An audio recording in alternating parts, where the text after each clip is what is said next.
Hey everyone, it's Zaria.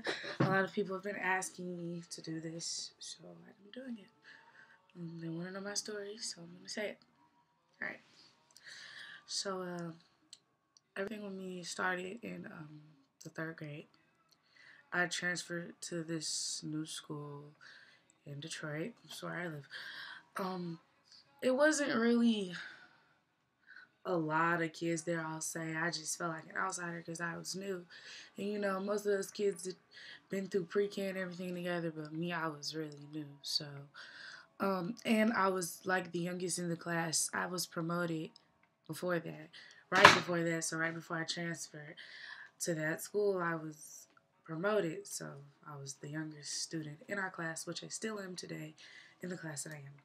But I guess it all started just as soon as I got there. Like I was the new kid, so it's like pick on the new kid. So I really didn't pay much attention to it. It was the same old cliques. It was like I didn't really realize there was cliques in third grade. Like there's like the big kids and little kids. And that was pretty much it. But it wasn't. Um, I remember walking down the hallway and being shoved. And third graders, they're not really creative, so it was just normal things they see to say I don't like you. So they'd write little stuff about me, and at the time it was third grade, so I ignored it. It was just saying that nobody wants me, you smell, you're ugly, little stuff like that. And I was a third grader, so at first it was like, oh, they don't like me, but then it was like, oh. That's pretty much it. So I remember that year I joined the cheer team. I was new to the school, but I loved to cheer. And I'm a cheerleader to this day. Like I joined the cheer team. That was the first cheer team I was really ever part of. And that kind of gained me some props. They're like, oh, you're a cheerleader. Yeah, yeah, yeah. And then, like, when grades start coming in, they realized I was really smart. And it was like, oh, if you think you're smart. And it was just like, people hated me. It was like, for what? It was like, because you're talented and you're intelligent. So that was mainly third grade.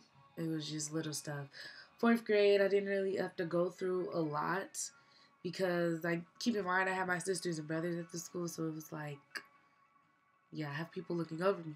So nobody really wants to act out because I have older siblings, but they still did anyways. And fourth grade, I was really quiet. Like, I didn't really say much to any kids. I met a couple friends that year, and I didn't really pay much attention to it. Like I remember in fourth grade, I had this one teacher. She really got on my nerves. But other than that, fourth grade was kind of just a breeze through. I just kept my head down, kept quiet because I didn't want to go through the name calling and everything again. When I hit fifth grade is when everything started getting worse. Like I remember my fifth grade year, I was slowly the kids found out my allergy was allergic to apples. So they to find it funny, they threw apples at me in the lunchroom, and I'm really allergic to apples. Like my throat closes, I get really red, I stop breathing. So they threw apples at me. One boy threw pencils at me while I was walking into the lunchroom. And when you're a kid, you don't really know whether you should tell because you don't want to be known as a tattletale or whatever, a snitch. But I really was getting sick of it. So I told my mom, she's like, kids are kids, they'll be kids. So she didn't really look into it as much because, you do understand kids are kids and we're going to do stupid stuff. So they threw apples at me. And then the one day this girl was like, you're allergic to apples? And I was like, yeah. And she took an apple out of her mouth and rubbed it up and down my arm. My arm broke out, I broke out. It was bad. I told my mom and she flipped, so she went up to the school. Like, I think she would have pressed charges if she could.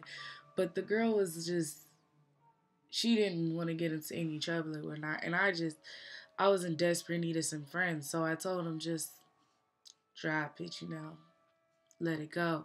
My arm was still swollen for a little while though. I was in desperate need of friends, so I would have done anything at the time because I just felt like everybody hated me. I didn't know what to do.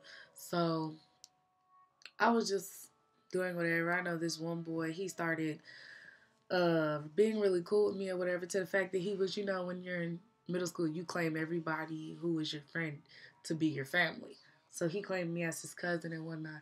But he turned around and did some grimy stuff to me. Like, in middle school we didn't have lockers or anything, so he took my stuff one day, found it funny, and ran down the hallway with it. And I went chasing him, saying, "Give it back, give it back, give it back." And he threw all my stuff in the trash and threw like yogurt and stuff on top of it, and it was just disgusting. I had to go through the trash in front of everybody in my school and get all of it off, and it was hard. And they just like, "Oh, you're dirty, you're dirty." I'm like, "That's my stuff. Like, what am I supposed to do? I'm not gonna leave it there. I have stuff in there." So I told my mom. They came to the school, talked to the disciplinarian, and he's like, "Oh, well, who did it?" And me being a disciplinarian friends, I didn't tell. I was like, I don't really care no more. It was just getting harder and harder. It was days that I really wish I could have just stayed home, and nobody really understood. Like, y'all hear it and you're like, "Oh, this is little stuff. This isn't meaning anything." But you think about it, to a little girl, that's a lot. Like, being called ugly every day, being pelted with like your death wish, it's like, it's hard. So you don't really know. And then like in sixth grade, it's just same old, pelting with apples and pencils, throwing my stuff in the trash. I know, like in middle school, you used to wear drawstrings, like ponytails and clip-on buns. I was in a choir, so everybody had to wear a bun. I had a bun in my hair for my performance that day, and I had really long hair at the time, but through the years they played in my hair, and they like, I have really sensitive hair, so you can't touch it. Nobody can touch it but like me or my mom, because we know what to do with it. But I have really sensitive hair, and they like pull at it and brush through it and throw stuff in it. Like when you put water in my hair, it curls up bad, and then they like comb through it and throw stuff in it, and it just, my hair broke out and it fell out or whatever, but it wasn't bad. It was probably like to the same length. This is weave, but it's probably just the same length as it was. And I had my hair in a little fake drawstring bun, and this boy came up to me in the hallway while we were passing classes, and he like grabbed it and ripped it out of my hair, pulling my hair out, pulling the bun out. It was like, why? And I just remember breaking down in the hallway in tears, and like, when you have fantasies, like everyone is laughing at you. I just blinked and it wasn't a fantasy. Everybody was laughing at me.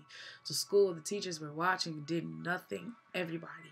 So it got worse through the years, and it was bad. I remember the next day in class, this boy was laughing again, and they were like, we had a sub, and he's like, "You're gonna get voted for stuff. Like, some of you are gonna be, you never know. Like, you gotta take school serious, because some of you could be on the streets when you get older." And everybody's like, "Zaria," and I was like, why would I be on the streets when I get older? I'm smart. Like, I'm gonna be somebody. And they're like, "You never know. One of you could walk around one day when you're older, and you'll see a crackhead on the street, and you not realize it's one of the people you went to school." And they're like, "Zaria." I was like, wow. And then yet again, the boy comes up to me, and he's like, pulls my bun out and pulls it out and pulls my hair with it. And it was just like, I just walked out the class and broke down crying in the hallway. And some people would see me and they're like, "Oh, she's crying again." Because, being a kid, I cried a lot because I went through a lot. So it was like, you wouldn't even believe it. Like, this little girl was going through so much. And it was like, I was short, light skin, long hair. I was pretty. It wasn't like I was ugly, but I don't know. I don't know why it happened. But so when middle school hit, it automatically got worse. Older kids, more creative, torture. It was bad. So during seventh grade, I remember walking in that first day of school like, God, why am I still at this school? Like, I should just leave. But at the time, it was like my sister was in the ninth grade. I was in the eighth. My mom was just like not having it. She was thinking it was going to stop. And, I did too. I thought it was going to be done, but it wasn't. When I started seventh grade, it got really bad. Like, I remember one day, I walked into the locker room to change for gym. As usual with all the other girls, I usually just kept my head down, didn't say nothing, still had no friends. Um, there was a lock on the locker room door on the inside, which was weird, but it was on the inside. And they locked me in there, and they turned the lights off, and they just pushed me around, pushed me around, pushed me around. And I was like, to the fact that I was so scared, like, I couldn't breathe, like, because I was so scared, and they just laughing and giggling. Me, I'm just in there like, "Stop, stop, stop, stop, stop." And they turned the lights on, and they was like, "You're gonna fight." And I was like, "What?" And I didn't fight. I was like, "I don't want to fight. I don't want to fight anybody. I just want to be friends."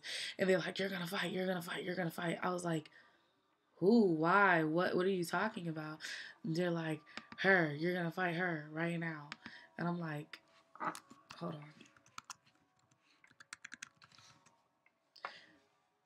And I'm like, why do I have to fight her?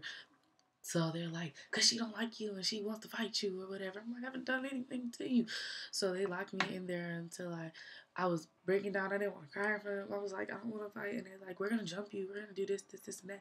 They surrounded me in the shower and they just like were about to hit me like it was about to go at it. And I just was the first excuse on my mind. I was like, well, I have to make a phone call to my mom. So y'all got to let me out of here. And they was like, you're going to fight after class. Either way it goes, we're going to beat you up. And I was like, I don't care. I just want to call my mom. Just let me out. Let me out. And I'm like, Mr. whatever his name was, I'm calling the teacher. I'm like, hello, open the door. And he's like, he comes knocking on the door. Ladies, hurry up. We got to start class. I'm like, I know you heard me. So I let out and I was like, can I go call my mom? I'm like at the break of tears. He's like, nope, no, you can't. You can't call your mom. I'm like, oh my God, so I had to sit in class. We start picking teams for kickball or whatever. Was it handball? We start picking. And it's like, nobody wants to pick Zarya. And it's like, don't put her on our team. She stank. She ugly. It was like, for what? It was like this one girl. She was like really thick. I don't want to say big, but she was like really thick. And she would just threaten me. She just like, don't look at me. You don't get punched in your face. Don't talk to me. Don't look at me. And I'm like, I didn't say anything. So it was just like, I never really stood up for myself. I was really quiet. So I was just like, whatever. I was on whoever team. I never played. But me being an athlete, when it came down to sports, I was good. So I started being picked and stuff. But still, it was like, nobody likes you, Zarya. Why are you still here? This, and that. I'd be in class one day, and I told this one girl, because me and this one girl, she got picked on just as much as I did, but she was just like me. She would have done anything for some friends. So she kind of stabbed me in the back a couple of times, but I was her friend, and it was like, I told her who my crush was in the class and stuff, and I looked at her one day, and I had his paper, we were checking papers, and she's like, Zarya got a crush on this boy, and she like announced it to the class, and I was like, why would you do that? And he was like, why? Oh my God, that's disgusting. I was like, wow. He called me disgusting. I was like, that's hurtful. One girl was like, girl, nobody cares about you. Like, I remember somebody said one day, it was like, girl, you could die and nobody would care. Like, nobody cares. Why are you here? No one likes you. You're a copycat. You follow, you do anything. You'll do anything. I was like, wow. And I was like, why do I believe I have friends here? Like, oh my God. But I didn't know what to do. I was like, I told my mom. She's like, whatever. She's not whatever. She's just like, it's going to be okay. Sorry, you can't come home and cry every day. I know, like, one day, when you have a shirt and you wash it so many times, the color starts to fade. So our school shirts were yellow. So I guess my color was fading in one of my shirts. And this boy had got into an argument with me in class about a pencil, I think it was. He's like, that's okay. I'm going to get you. I got you. I'm going to get you. And I'm thinking, what are you talking about? So while I was eating lunch, he took a picture of me and edited it, saying all these words like dirty, ugly, skank, disgusting, fat, retarded. It was just like, and he put it on Facebook. And he told me he did it. He was like, that's why I got a picture of you and it's going to go online. And I'm thinking, you're bluffing. You didn't get a picture of me without me seeing you take a picture of me. But he did. He put it on Facebook, tagged everybody in the school in it. Hell, he even tagged me in it. He had the nerve. He tagged me in it. I saw it and I was like, wow. And the comments were terrible. There's like, her old stank ass. She thinks she's something. This. And it got worse. It got worse. And it was like, she's so ugly. Why did she come to school? One girl's like, she looks like a walrus. She's a whore. She's a hoe. She's dirty. I'm like, what's with these comments? Like, they called me FUBU Fila. They say I only wore FUBU. And at the time, kids judged you by the type of name brand you wore.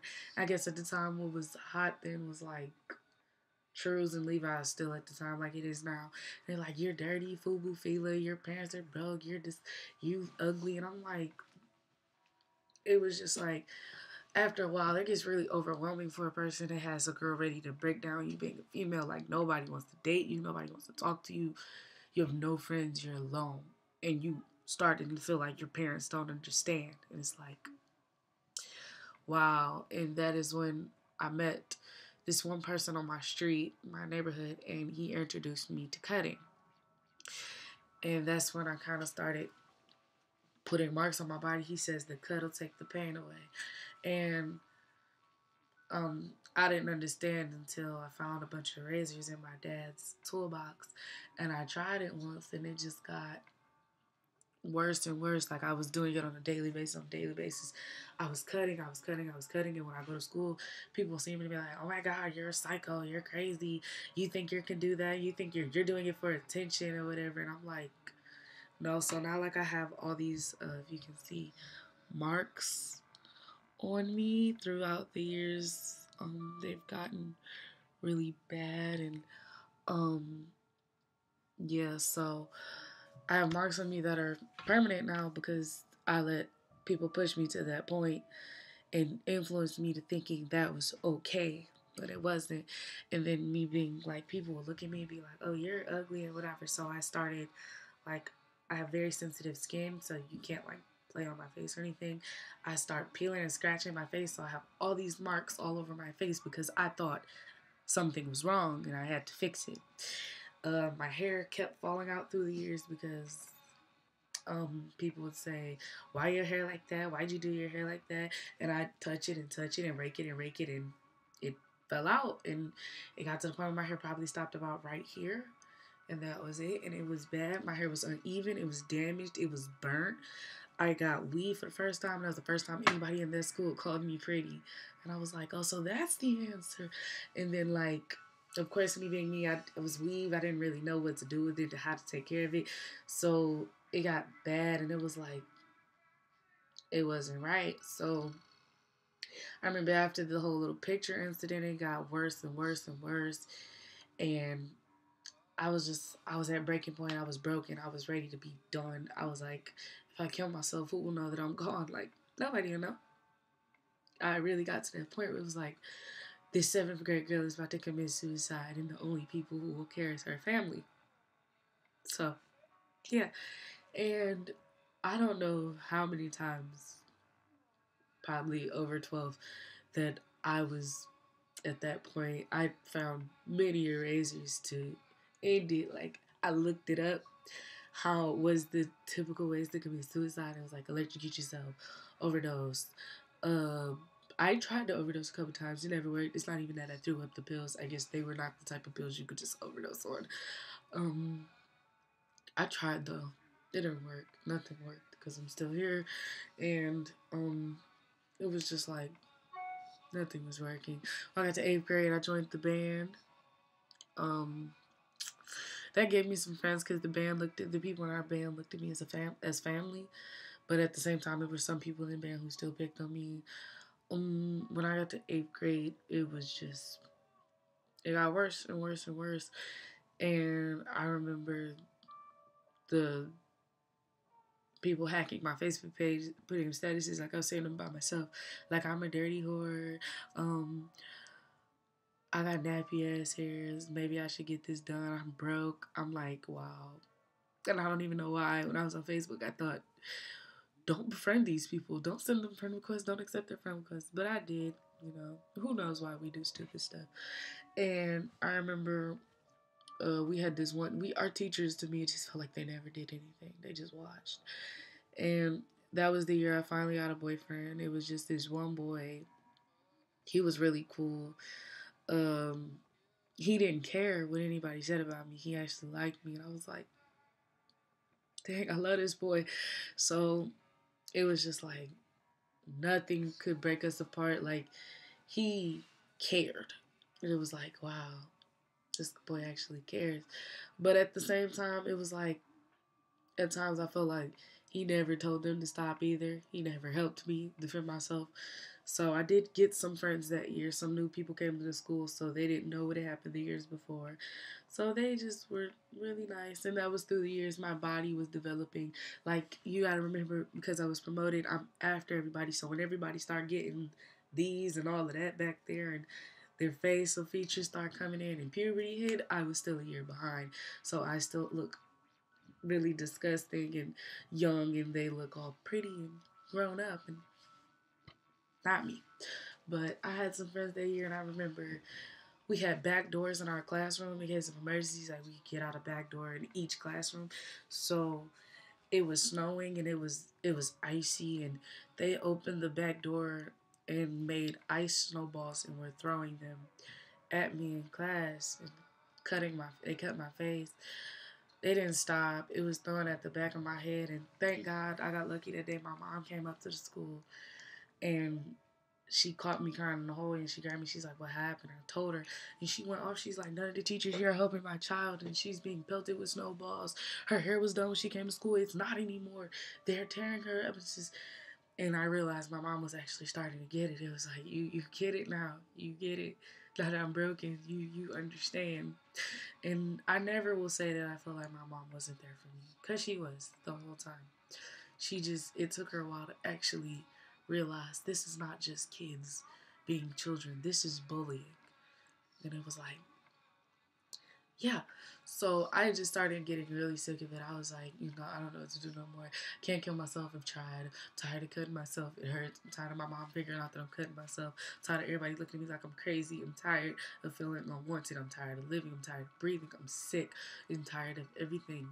Like, and I have a brother. His way of making me try to teach me how to defend myself was to beat me up at home. And at the time, I never got it. It was like, you're just beating me as much as they're beating me. And it was like, no, he was helping me. But it was days in class where we'd be in class, and I'd walk into the bathroom, and they'd lock me in there and just torture me. It was like, you couldn't leave. They tried to jump me a couple times, but I always found a way out. We had a hole in our ceiling, and it was like plaster, I think it was, so you could get on top of the lockers and hide stuff in there. They threw all my stuff in there. I was missing it for a week until I thought, it's up there. And I looked up there, and all my stuff was there, but it wasn't in my reach. So I had to beg my mom to buy me new stuff. It just got terrible. Like, oh my gosh. I remember one girl walked up to me in class, and she's just talking about me and talking about me. I was like, shut up. She's like, what? And she walked around to the whole class. She came back. She's like, I'll tell you this. I'm not in the mood, but I will punch you in your face today. This, and that. And that girl was really bipolar, because like one day she'd see me crying and want to be my friend. And then the next day she'd hate me because all her friends hate me or whatever.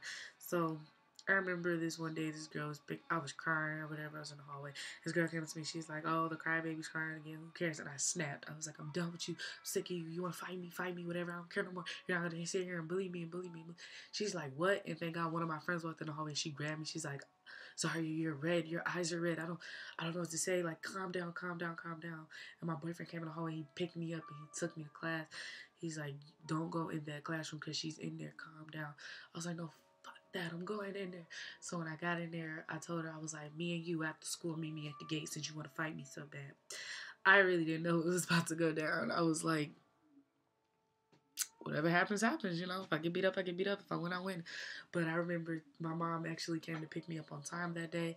So she's like, I'm outside. I told her, I was like, I'm done. I'm sick of it. I told her what happened, and she's like, wait here, don't leave this car. And as I watched my mom go in that building, I saw the girl come out, and she noticed my mom, and a crowd, of course, followed, and they start popping off of my mom. I remember locking the car, jumping out the car, getting all my friends from band, my big sister, my little brother, not my little brother, my big brother, and we just all went running, and this big riot just went out, and it was like, everybody hated me because it was like, you started a riot, you got everybody in trouble. It was like, and then I finally decided, I was like, screw it. I named names. And we went to this big old meeting or whatever. They had everybody, parents there. And basically, both the parents and everybody agreed that everything was my fault. And my mom was like, they're bullying her. It's like, well, what is your definition of bullying? And it was to the point where they were like, we should lock your mom up because she started a riot in the school and this and that.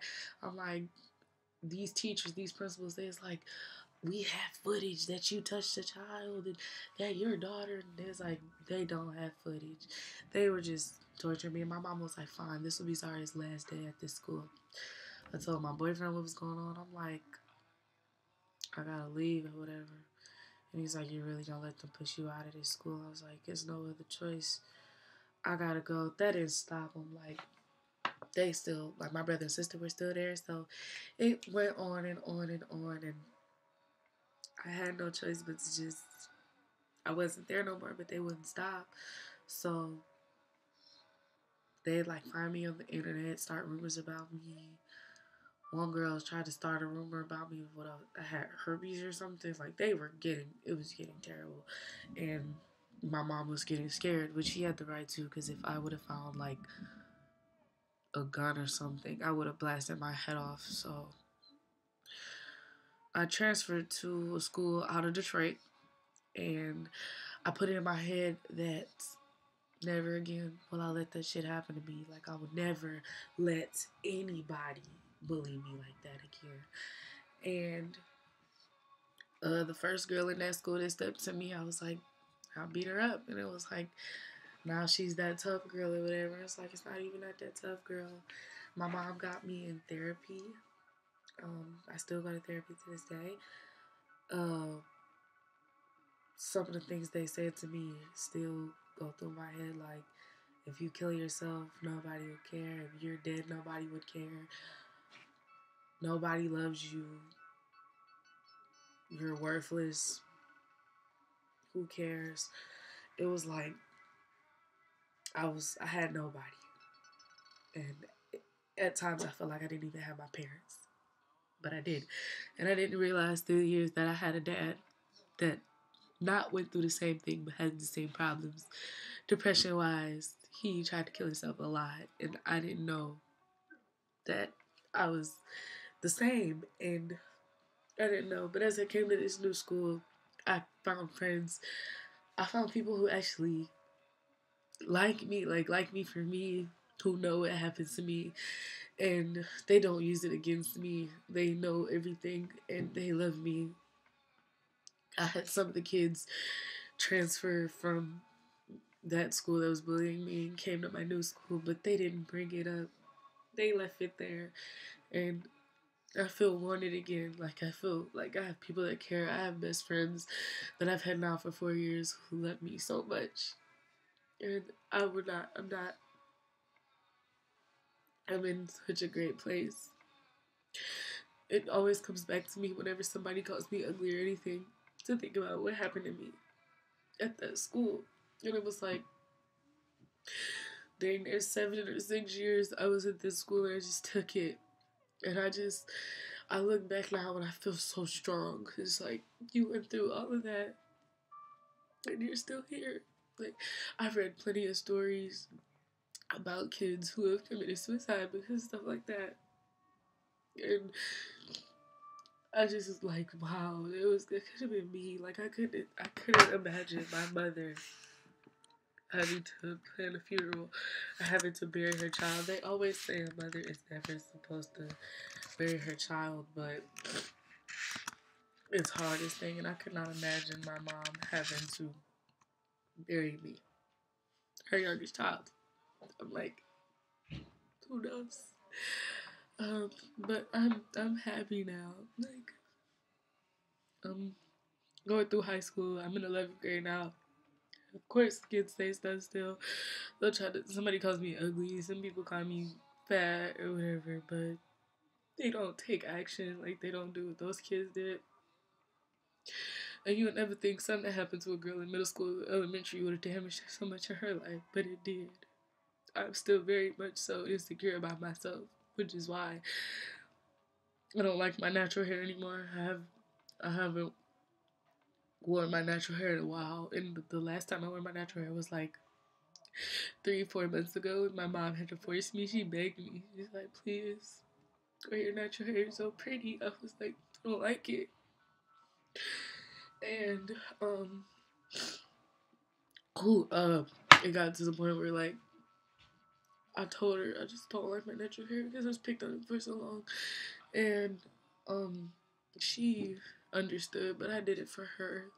And, you know, I do a lot of things for my mom because she knows the best of me. She tells me I'm very pretty. She tells me I'm pretty every day. She lets me know that I'm a gifted child. And I know now that I'm very talented and I'm pretty. and that I'm wanted, and that somebody actually would care if I took my life. I have a lot of people that love me. I have best friends who love me very much, and no matter what, I'm glad that I did not let those kids let me take my life, because I would have missed out on a lot. I wouldn't even have made it to high school. But yeah. So now I just have to live with knowing that that happened to me and trying to make the better myself. Just know that taking your life is never the answer. Bye, y'all.